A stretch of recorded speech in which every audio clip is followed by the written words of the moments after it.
usu klikoga Htoo padugnata pukela pasoi sawado kwembatula Htoo kwelelo atati kwa sisa taratakle tananilo la tati kwa sisa taratakle dbloi ba thwedo hokudobe gnyoto word pha khitholo KNU gnodok lu sopugra paswata committee dotphu kaplakwi ta tokhur me muda phoko KNU gnodok lu sopugra takapa atagi lo khoso ge Knyota perse kuna phakla tathi tloplo ta phokho knyota perse kamana dago ta phita ma aklukle ta phasiko tloplo ta ba khu tno thiruko te ta o sathat pha lo solo ta we kopyo pdu tsu ba tsu dito kama lo pokwi knyota perse ta gro ta pha go malo mulo pha ku akuto we dlo mu musatini inilo lata ne kho tu we go do thiruko te we go ta tabitbu Otadito isekato, Knyota persa, Atirukote, Tamula guaso, Kamana Tago, Knyota persa kunale, Dokuru metapa, Grandma dilewe, Htoo taxotni, Udota tilutikwawe, KNU, DKBA, KNU, KNLAPC, PPST, Apwahikuda, Puta thila ame,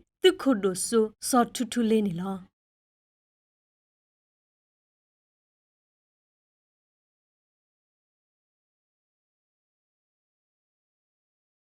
Apu ne di tonta chesa ra ku yi tha ba de yi ra ka egal ro yi ba de ba ta pyan ne pai ga ro naut pai bo ai ro di ni ya ma tonta chet ne pa tat pi ro a yi ji de a chet de ko apu ni ne shin ne tin pya chi ba de a chao ya ka egal ro yi tha de chao Karen needs unity KNU Karen needs unity lo yi tha ba de Ada kini ha ninyo chewo lo ade so da ko thao pya ro ada ne patat pi ro pathama uso kyin lu myo de ga nyi yo ne kyin kan chama kyin phan ti nai phu atwat ko 1940ခုနှစ်မှာ KNU မျိုးသားစီရုံးကိုဖွဲ့စည်းခဲ့ပါတယ်48ခုနှစ်ဇန်နဝါရီလ4ရက်နေ့မှာအဘိုးတို့ရဲ့နိုင်ငံကဗြိတိရှ်ကိုလိုနီခေတ်ကနေပြီးတော့လွတ်မြောက်ပြီးတော့လွတ်လပ်ရေးရခဲ့ပါတယ်အဲ့ဒီဇန်နဝါရီလ4ရက်နေ့လွတ်လပ်ရေးရပြီးတာနဲ့တစ်ဆက်တည်းမှာပဲ KNU ရဲ့ဥဆောင်မှုနဲ့ကရင်ဒီမိုးသားလုံးကလှုပ်ရှားမှုကပေါ်လာပါတယ်အဲ့ဒါကို all clan movement လို့အဘိုးတို့ကအင်္ဂလိပ်လိုသတ်မှတ်ထားပါတယ်အဲ့ဒါက February 17ရက်1948ခုနှစ်မှာဒီတိုင်းပြည်မှာရှိတဲ့ကရင်လူမျိုးတွေနေရာတစ်ခါမှာပဲရိတ်ချမ်းစွာဆန္ဒပြပြီးတော့ကရင်လူမျိုးအတွက်အရေးဆိုခဲ့တာရှိပါတယ်အဲ့ဒါကိုအချက်ကြီး၄ချက်တင်ပြပြီးတော့လုပ်ခဲ့ပါတယ်နံပါတ်1ကရင်တကြပမာတကြချက်ချင်းပြနံပါတ်2ကရင်ပြည်ချက်ချင်းပေးနံပါတ်3လူမျိုးရေးဒီကုန်းအလုပ်မရှိနံပါတ်4ပြည်တွင်းစစ်အလုပ်မရှိရှင်းရှင်းလင်းလင်းနဲ့ကရင်တမျိုးသားလုံးရလှုပ်ရှားမှုကို17ရက်နေ့ February လ1948ခုနှစ်လွတ်လပ်ရေးရပြီးနောက်တစ်လမှာပဲရိတ်ချမ်းစွာဆန္ဒပြပြီးတော့ကရင်တွေလှုပ်ရှားခဲ့ပါတယ် KNU ရဲ့ဥဆောင်မှုနဲ့လုပ်ခဲ့ပါတယ်လို့တွေ့ရတာဒီစာတမ်းမှာအဲ့လိုဖော်ပြထားပါတယ်နောက်တစ်ခုအဲ့ဒါကိုဖဆပ်လာဆိုရကလောကလည်းမခပဲလက်နဲ့ရှေ့ပြင်းလာတဲ့အပေါ်မှာ1949ခုနှစ်ဇန်နဝါရီလ30ရက်နေ့မှာကရင်တော်လာရေးကိုအင်းစိန်ကနေစခဲ့ပါတယ်အဲ့ဒါကကင်းတော်လာရေးကိုဖြစ်အောင်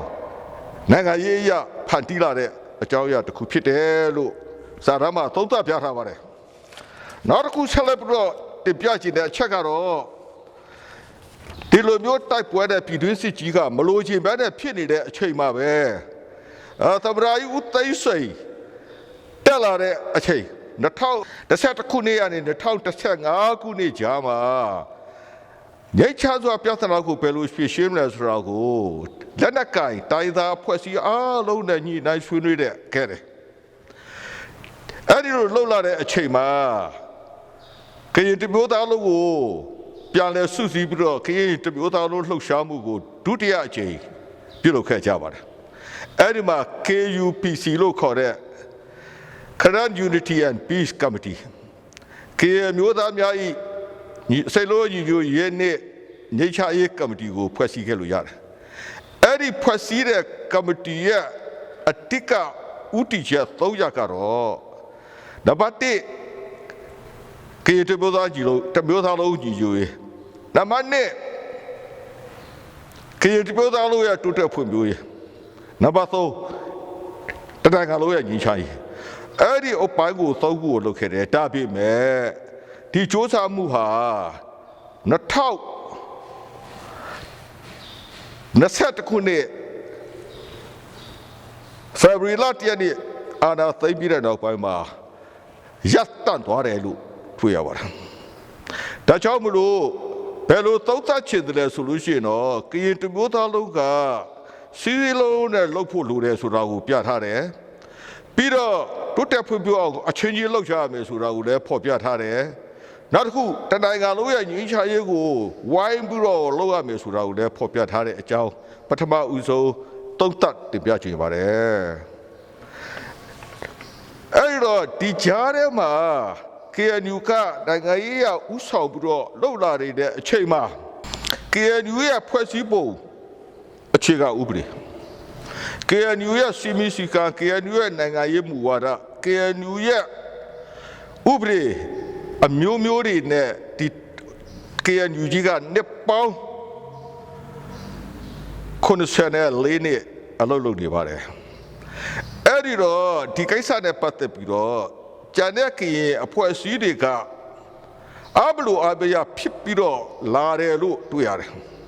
အဲ့ဒါကလည်းအကြောင်းအရာကတစ်ခုဖြစ်တယ်လို့တွေ့ရတယ်အဲ့ဒါနဲ့ပတ်သက်ပြီးတော့ KNU ရဲ့အထွေထွေအတွင်းမှုကလည်းတော့တရားဝင်စာတွေထုတ်ပြန်ကြေညာထားတာရှိတယ်ပြန်လဲတုတ်ပြထားတာရှိပါတယ်ဘာပဲပြောပြောဒီလိုအခြေအနေမျိုးမှာကရင်လူမျိုးအားလုံးကဘာဖွဲ့စည်းတွေပဲထောက်ဘယ်မှာပဲနေဘာဒီပဲလှုပ်ကိုကရင်လူမျိုးကိုအတကယ်ချစ်တယ်ဆိုရင်ဒီအင်္ဂလိပ်လိုရေးထားတဲ့နေရာမှာ love and concern လို့ပြောထားတယ်တကယ်ချစ်လားတကယ်ချစ်တကယ်ဂရုစိုက်ပြီးတော့ကိုလူမျိုးတွေလုပ်ရမယ်ဖြစ်တဲ့ကြောင့်အဲ့ဒီအပိုင်းကိုဝိုင်းလောက်ကြပါဆိုပြီးတော့အားလုံးကိုလှုပ်ဆော်ထားပြီးတဲ့စာသားလေးဖြစ်ပါတယ်လို့ဒီနေရာမှာ KNU ကအဖွဲ့အစည်းကြီးတစ်ခုဖြစ်တော့သူ့အဖွဲ့အစည်း CBC ကနဲ့သူ့ပြဿနာသူကိုင်လိုက်ပဲတခြားအဖွဲ့အစည်းတွေမှာလည်းအားတဲ့ချက်တွေအားသာချက်တွေရှိတယ်KNU လိုပဲဒါတွေကိုထောက်ပြပြီးတော့ဒါတွေနဲ့ပဲပြဿနာလုပ်နေကြရင်တော့အလုပ်ဖြစ်မှာမဟုတ်ဘူးလို့အဘိုးကတော့သုံးသပ်တယ်ဒါကြောင့်မလို့အဘိုးပြောချင်တဲ့အချက်ကတော့ဝိုင်းပြီးတော့အတူတူကတယောက်အားတဲ့ချက်တယောက်ကိုအားပေးကူကြည့်ပြီးတော့ဝိုင်းလှုပ်ရှားပါစို့ဒီလိုလှုပ်နိုင်ဖို့နောက်ဆုံးတစ်ခုနေတဲ့စာသားရဲ့နောက်ဆုံးအပိုင်းမှာနေကုန်းမှာပေါ်ပြထားတဲ့အချက်တစ်ချက်ရှိတယ် Unity and Diversity လို့ခေါ်တဲ့မတူကွဲပြားခြားနားနေတဲ့ဂျားတွေကနေပြီးတော့စီလုံးကြီးကြီးကိုဘယ်လိုတည်ဆောက်မလဲအဲ့ဒီကိစ္စဟာကရင်တို့မျိုးသားလုံးစဉ်းစားရမယ့်ကိစ္စဖြစ်တယ်ကရင်အဖွဲ့အစည်းတိုင်းကိုစဉ်းစားရမယ့်ဖြစ်တဲ့ကိစ္စမိသဘောတဲ့ဝိုင်းလို့ရတာမဟုတ်ဘူးတမျိုးသားလုံးကိစ္စကိုအားလုံးကဒိုးတူပေါက်ဖက်ဝိုင်းပြီးတော့လုပ်ရမယ်ကိစ္စဖြစ်တယ်ဆိုတဲ့တောက်တက်ချက်ကိုဒီစာသားမှာရေးပြထားပါတယ်